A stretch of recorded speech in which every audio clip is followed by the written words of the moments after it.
You think you know Iran. You see it in the headlines: nuclear threats, religious extremism, anti-American chants. You've been taught to see a rogue state, a danger, an enemy. That's not a country, that's a caption. Because beneath that caption is the civilization that wrote the world's first human rights document, 2,500 years before America existed. The empire that governed 44% of all humanity. The spiritual tradition that invented heaven, hell, resurrection, and the devil, before Judaism, Christianity, or Islam fully formed. The democracy that America destroyed in a single night. And 88 million people living inside a system that has never, not once, represented what they actually are. Iran isn't a threat. It's a 3,000-year-old story that someone decided you shouldn't finish reading. We just opened it back up. Subscribe now or lose the thread. What we're about to unpack doesn't stay on the surface for long. The algorithm buries this kind of content. Pin it down. Subscribe. The most dangerous thing about Iran is not its centrifuges. It's the gap. The vast, deliberately maintained gap between what this civilization actually is and what it has been reduced to in the Western imagination. That gap didn't form by accident. It was constructed piece by piece through interventions, headlines, and half-told histories. What follows is the other half. Not a defense of any government, not a political argument, a reckoning with 3,000 years of evidence that has been sitting in plain sight, waiting for someone to look directly at it. In 539 BC, a conquering king did something no ruler in recorded history had ever done before. He won. And then he let everyone go home. Cyrus the Great had just captured Babylon, the most powerful city on earth, a metropolis of 1 million people, the center of commerce, religion, and military power in the ancient world. Every conqueror before him had done the same thing: enslave the population, loot the temples, install a puppet government, and leave behind a broken people. It was the unwritten law of ancient warfare. Victory meant total domination. Cyrus did the opposite. He freed the enslaved peoples of Babylon. He returned stolen religious artifacts to their temples. He allowed deported populations, including tens of thousands of Jewish exiles, to return to their homelands. He issued a declaration inscribed on a clay cylinder roughly the size of a wine bottle that outlined the rights of conquered peoples. Freedom of religion, freedom from forced labor, the right to return home. That cylinder, discovered in 1879 in the ruins of Babylon, and now housed in the British Museum in London, is considered by many historians to be the world's first human rights document. The United Nations keeps a replica of it in its headquarters in New York. Not as decoration, as a foundational reference. The official history taught in Western schools frames human rights as a Greek invention refined by the Romans, perfected by the Enlightenment. But here is what the evidence shows. 2,500 years before the Declaration of Independence, a Persian king from the Iranian plateau was already practicing something that looked remarkably like it. The Persian Empire at its height stretched from modern-day Greece to the borders of India, roughly 5.5 million square kilometers, home to an estimated 44% of the entire world's population at the time. No empire before or since has governed such a large proportion of humanity. It connected cultures, languages, and religions across 3 continents through a network of roads, a standardized currency, and an administrative system so sophisticated that Alexander the Great, after conquering it in 330 BC, essentially kept it running exactly as it was. He didn't replace the Persian bureaucracy, he adopted it. This is the civilization that the word Iran descends from. The name itself comes from Ariana, land of the Aryans in the ancient linguistic sense meaning noble or free, not a piece of geography, an identity, a self-definition carved into the mountains of the Iranian plateau over 3,000 years of continuous habitation. And yet, when most Americans hear the word Iran today, what comes to mind is not Cyrus, not Persepolis, not the first human rights document in history. What comes to mind is hostages, nuclear centrifuges, and a supreme leader in black robes. That gap between what Iran was and what it became in the Western imagination is not an accident.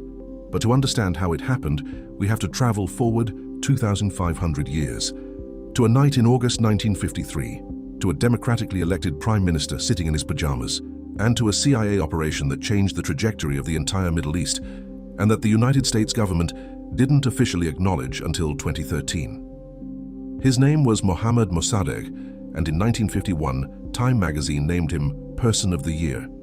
He was 69 years old, occasionally conducted government business from his bed in pajamas, a quirk that became legendary, and he had just done something that no Iranian leader had dared to do in over half a century.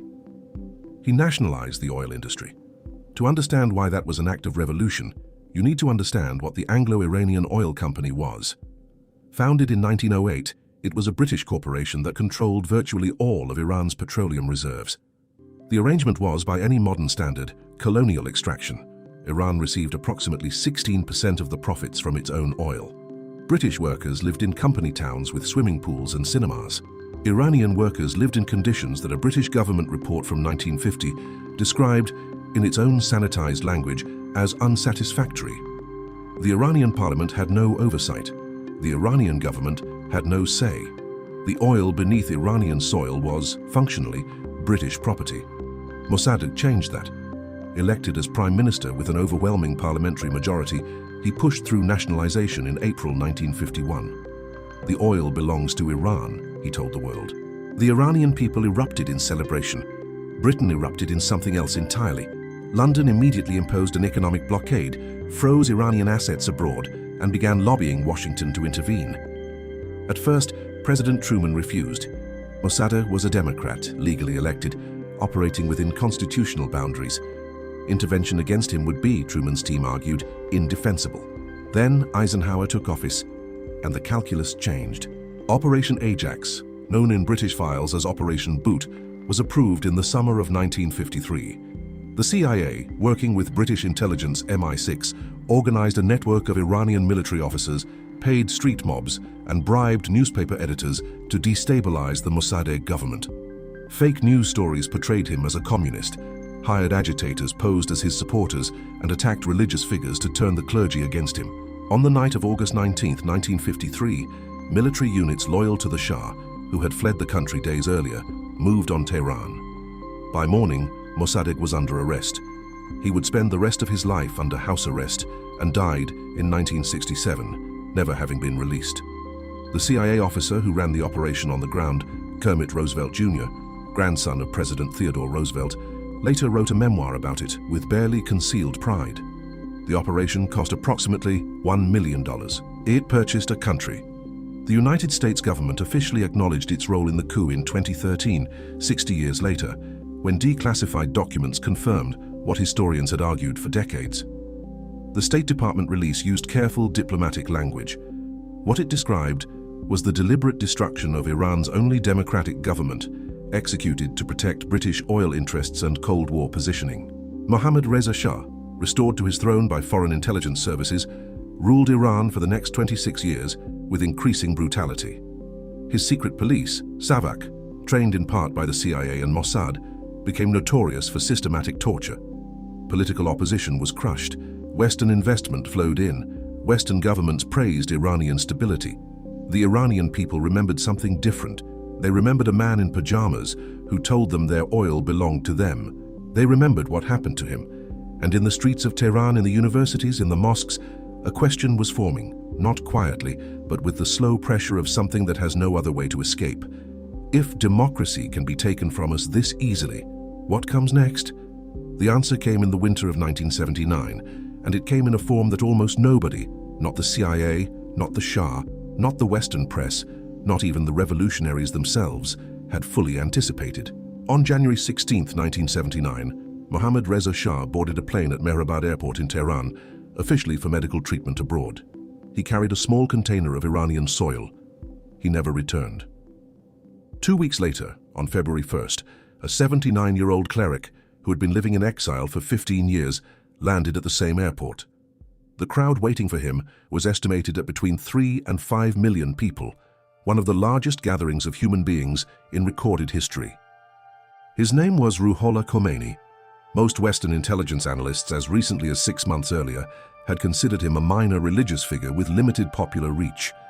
They had fundamentally misread what was happening inside Iran. The revolution that toppled the Shah was not at its origin an Islamic revolution. That is the version that history compressed into a simple headline. What actually happened was more complicated and far more tragic.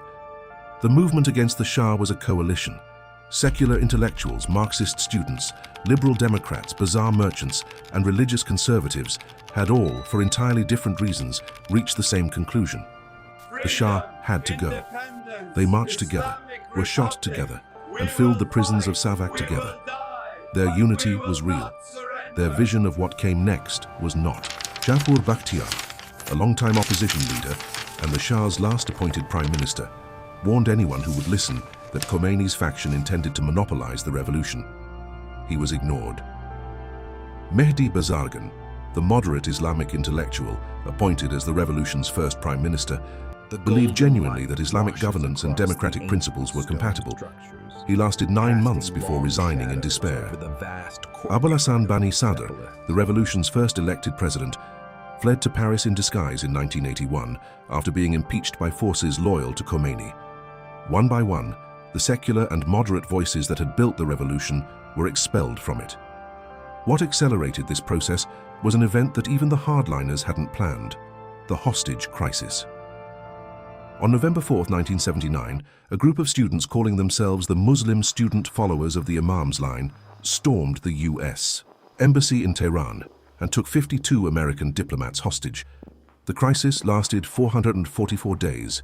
It destroyed Jimmy Carter's presidency. It froze U.S.-Iranian relations in a state of hostility that has never fully thawed. What is less remembered is what it did inside Iran. Khomeini initially hesitated to endorse the takeover. When he saw the popular reaction, the crowds in the streets, the nationalist energy, the feeling of finally confronting the country that had installed the Shah, he embraced it. The hostage crisis became the mechanism by which radical consolidation happened. Moderates who opposed the takeover were painted as American sympathizers. The revolution devoured its own architects. By 1981, the Islamic Republic was not the revolution that most of its participants had fought for. It was something new, a theocratic state built on the ruins of a democratic dream, governing through religious law, revolutionary courts, and the systematic suppression of every faction that had once marched alongside it. An Iranian journalist who lived through those years, writing decades later under a pseudonym, described the period between 1979 and 1983 as watching a garden you planted get paved over, one section at a time, while being told the cement is actually flowers. The revolution didn't just change Iran's government, it changed Iran's relationship with its own past, including a past so ancient, so layered with meaning, that most of the world doesn't know it exists. Because before Islam, before the Shah, before Cyrus himself, Iran was home to something that quietly shaped every major religion you have ever heard of, and almost nobody talks about it. Sometime around 1500 BC, possibly earlier, historians still debate the exact date, a prophet walked out of the steppes of the Iranian plateau and began preaching a religion that would quietly rewire the spiritual architecture of the entire Western world. His name was Zarathustra. The Greeks called him Zoroaster, and the ideas he introduced into human thought, ideas so foundational that we now treat them as simply how religion works, had never existed before him. Before Zoroaster, the ancient world was polytheistic almost without exception. Gods were many, morality was tribal, and the universe operated without any overarching narrative of good versus evil. What happened to you depended on which deity you had offended or appeased. There was no cosmic story, no final judgment, no heaven or hell in any recognizable form. Zoroaster changed all of that. He introduced the concept of a single supreme deity, Ahura Mazda, the wise lord, locked in eternal cosmic struggle with a principle of destruction and deception called Angra Mainyu. He introduced the idea that human beings participate in this struggle through their choices, that history moves in a direction toward an endpoint, that the dead will be resurrected and judged, that the righteous will inherit a paradise. The word paradise itself comes directly from the old Persian word paridesa, meaning a walled garden, heaven, hell, resurrection, final judgment, the cosmic battle between good and evil, the concept of a savior figure who will appear at the end of time. These are not originally Jewish, Christian, or Islamic ideas. They are Zoroastrian ideas that entered those traditions during a specific, documented historical moment, the Babylonian exile. When Cyrus the Great freed the Jewish exiles from Babylon in 539 BC, they had been living for decades inside the Persian Empire, in direct contact with Zoroastrian theology. Biblical scholars have documented the transformation that occurs in Jewish texts before and after this period with remarkable precision. The book of Isaiah, written in its later sections after the exile, contains concepts: a cosmic adversary figure, resurrection of the dead, a final age of justice, that are largely absent from earlier Hebrew scripture. The Dead Sea Scrolls, discovered between 1947 and 1956 in caves near Qumran, contain apocalyptic texts whose structural parallels with Zoroastrian scripture are close enough that scholars spent decades debating direct literary influence. The figure of Satan as a personified adversary, rather than simply a prosecutorial angel in God's court, which is how he appears in the Book of Job, develops fully only after Persian contact. Mary Boyce, the British scholar who spent her career studying Zoroastrianism at the School of Oriental and African Studies in London, argued in her landmark 3-volume history of the religion that Zoroastrian influence on Second Temple Judaism, and through it on Christianity and Islam, represents the single most transformative external influence in the development of Western monotheism. It is a claim that remains contested. It is also a claim supported by a body of textual and archaeological evidence substantial enough that it cannot simply be dismissed. Today, approximately 100,000 to 200,000 Zoroastrians remain in the world, concentrated primarily in India, where they are known as Parsis, descendants of Iranians who fled the Arab conquest of Persia in the 7th century AD. In Iran itself, a small community of perhaps 25,000 continues to practice the faith in cities like Yazd and Kerman, tending fire temples where sacred flames have burned, in some cases, for centuries. They are the last living connection to a spiritual tradition that, by any honest accounting, helped build the moral and metaphysical framework of half the world's religions. And yet the country that produced this tradition, this staggering depth of philosophical and spiritual history, is today reduced in most Western discourse to a single question, repeated in headlines with the urgency of a crisis that never seems to resolve itself. Does Iran have a nuclear bomb? The answer is more complicated than the question suggests. And the reason it's more complicated tells you something important about how great powers actually work, and how history gets weaponized in the present tense. In 1957, the United States government gave Iran a nuclear reactor. This is not a conspiracy theory. It is a declassified historical fact, documented in the Atoms for Peace program initiated by President Dwight Eisenhower. The Tehran research reactor, supplied by the Americans, began operating in 1967 under the Shah's government. Washington didn't just tolerate Iranian nuclear ambitions in that era, it actively encouraged them. In 1976, President Gerald Ford signed a directive offering Iran a complete nuclear fuel cycle, including the technology to reprocess plutonium. The man who drafted that policy framework as Chief of Staff was Dick Cheney. The Secretary of Defense who approved it was Donald Rumsfeld. The same country, the same technology, a different government in Tehran, and suddenly an existential threat. Understanding this reversal is essential to understanding why the nuclear question is so much harder to resolve than the headlines suggest. Iran's current nuclear program operates under a framework of genuine ambiguity that both sides have, for different reasons, chosen to maintain. Here is what is factually established. Iran has enriched uranium to 60% purity, below the 90% threshold required for weapons-grade material, but far above the 3.5% needed for civilian power generation. The International Atomic Energy Agency, which monitors Iranian nuclear sites, has documented uranium particles at undeclared locations and reported gaps in Iran's cooperation with inspections. In 2023, IAEA Director Rafael Grossi stated publicly that Iran's program had no credible civilian explanation for certain enrichment levels. Iran's official position had remained consistent for decades. The program is entirely civilian. Nuclear weapons are forbidden under Islamic law by a fatwa issued by Supreme Leader Khamenei, a man who, as of February 28, 2026, was killed in joint US-Israeli strikes on Tehran. The fatwa died with him. What replaces it, nobody yet knows. What is documented is this: the 2015 Joint Comprehensive Plan of Action, the nuclear deal negotiated under President Obama, was, by the IAEA's own assessment, working. Iran had reduced its enriched uranium stockpile by 98%. It had disabled 2/3 of its centrifuges. International inspectors had verified compliance at every declared site. In May 2018, President Trump withdrew the United States from the agreement unilaterally, without Iranian violation, citing broader concerns about Iranian regional behavior. Within 2 years, Iran had rebuilt its enrichment capacity beyond pre-deal levels.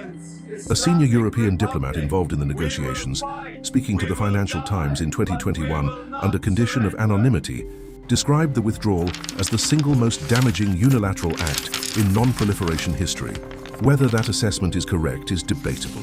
What is not debatable is the timeline. The program accelerated precisely when the diplomatic framework collapsed. There is a strategic logic to Iran's ambiguity that nuclear scholars call the Japan option, maintaining the technical capability to build a weapon quickly without actually building one, creating deterrence without triggering the military response that a completed weapon might provoke. Japan, South Korea, and Germany all possess this latent capability. They are not considered threats. The difference, Iranian officials have argued in diplomatic forums, is not technical, it is political. Whether Iran ultimately crosses that threshold depends on calculations being made right now in 2026, in rooms that are not accessible to journalists or historians. What the historical record shows is that every time diplomacy has been attempted seriously, it has produced verifiable results. And every time it has collapsed, from the outside, the program has expanded. The nuclear file is not, at its core, a technical problem. It is a trust problem.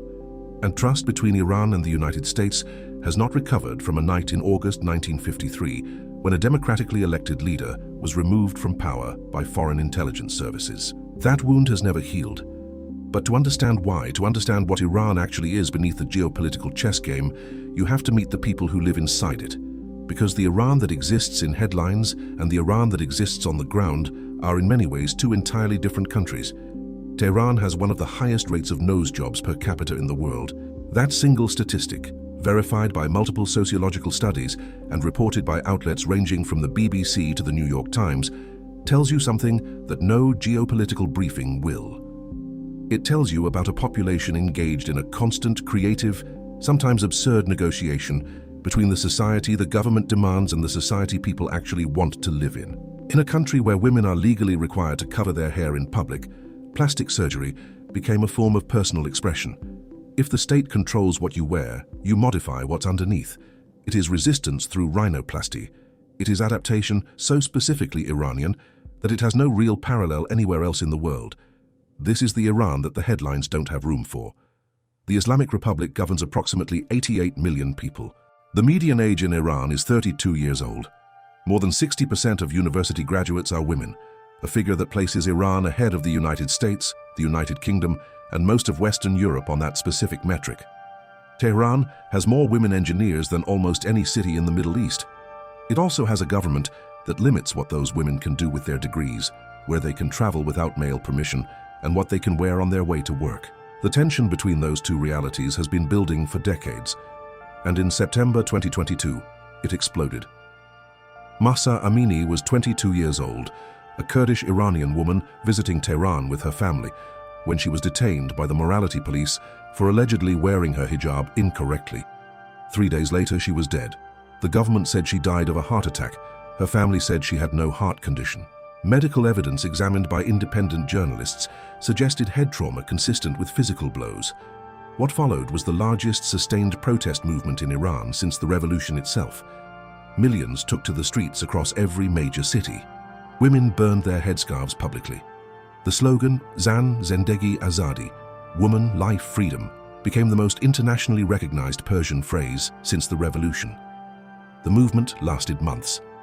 The government's response was brutal. At least 500 protesters killed by security forces, according to human rights organizations, and over 18,000 arrested. But something had changed.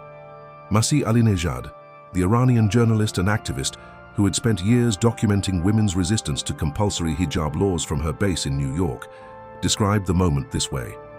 For the first time, Iranian men were dying alongside Iranian women, not for politics, not for ideology, for dignity. That shift, from political opposition to a demand for basic human dignity, represents something that authoritarian governments historically struggle to contain. You can imprison a dissident, you can exile an intellectual, you can ban a political party, but you cannot arrest an entire generation's refusal to accept the terms of their own humiliation. Iran's literary tradition understands this instinctively. The country that produced Rumi, the 13th century poet whose works are among the best-selling poetry in the United States today, translated and read by Americans who often don't know he was Persian, has always processed its deepest tensions through language. Hafez, the 14th century poet, whose collected works sit in more Iranian homes than any other book except the Quran, wrote about wine, love, and divine longing under a government that forbade all three. The tradition of saying the unsayable through poetry is not a historical curiosity in Iran. It is a living practice. A young Iranian software engineer in Isfahan, speaking to a researcher from Princeton University in 2023, described his daily life with a precision that no satellite image or intelligence report could capture. In the morning, he coded for a company the government didn't know existed, using a VPN the government couldn't block, earning money the government couldn't track. In the evening, he listened to music the government had banned. At night, he read poetry that had survived every government Iran had ever had. "They think they are controlling a country," he said. "They are controlling a surface. 88 million people. 3,000 years of continuous civilization. A spiritual tradition that shaped the world's major religions. A democratic experiment destroyed by foreign intervention. A revolution that consumed its own architects. A nuclear program that is simultaneously a security strategy and a cry for respect. A generation of women who lit their headscarves on fire and said, in the oldest language of the Iranian plateau, that they were not asking anymore. This is not a country that can be understood from a headline. It never was.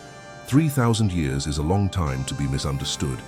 And then, on February 28, 2026, in a single night of coordinated U.S. Israeli airstrikes, the man who had defined Iran's relationship with the world for 36 years was killed at his compound in Tehran. Ayatollah Ali Khamenei, supreme leader, guardian of the revolution, the face that Western governments had negotiated with, confronted, sanctioned, and feared, was gone. Iranian state media confirmed his death. 40 days of mourning were announced. In the streets of Isfahan, Karaj, and Shiraz, some Iranians wept. Others, many others, celebrated. What happens next? No one can say with certainty. The Islamic Revolutionary Guard Corps is pushing for rapid succession. An interim leadership council is in place. The Assembly of Experts is convening in the shadow of ongoing strikes. Analysts are using words like regime continuity, military takeover, and regime collapse, the same three trajectories that have defined every Iranian crisis since 1979. But here is what the 3,000 years of history assembled in this script tell us. This is not the first time Iran has stood at the edge of an abyss forced open by foreign intervention. It stood there in 539 BC, when Cyrus built an empire on the ruins of Babylon. It stood there in 1953, when the CIA dismantled its democracy in a single night. It stood there in 1979, when a revolution consumed its own architects. It stood there in 2022, when a generation of women burned their headscarves and refused to ask permission anymore.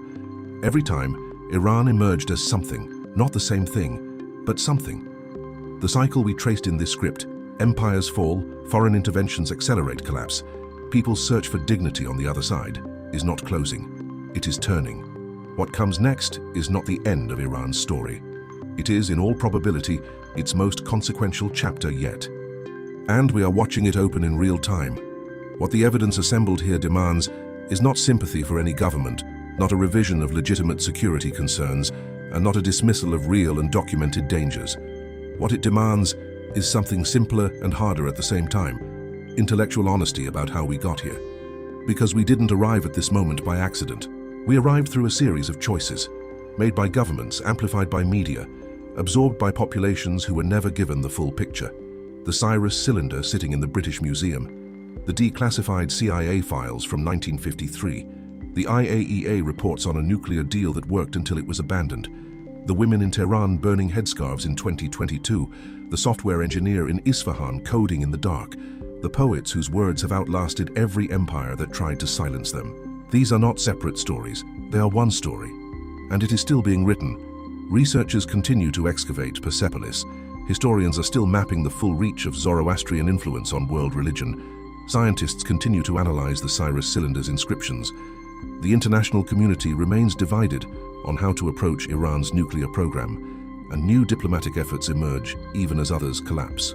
Archaeologists working across the Iranian plateau report discoveries that consistently push back the timeline of organized civilization in the region. Our understanding of what Iran is and what it was, continues to evolve with each new finding. This isn't about taking sides, it's about following evidence wherever it leads, even when it leads somewhere uncomfortable, especially then. The ancient Zoroastrians believed that truth, they called it Asha, was not just a moral value but a cosmic force. That the universe itself bends slowly toward honesty. That every lie eventually collapses under the weight of what actually happened. 3,000 years of Iranian history suggests they may have been onto something. The story isn't over. It never was. If you want to understand what is really happening in Iran, beyond the breaking news, beyond the political noise, beyond the headlines that tell you what to feel without telling you what to know, subscribe now. This is the kind of context the algorithm buries the moment the news cycle moves on. Don't let it disappear, the button is right there.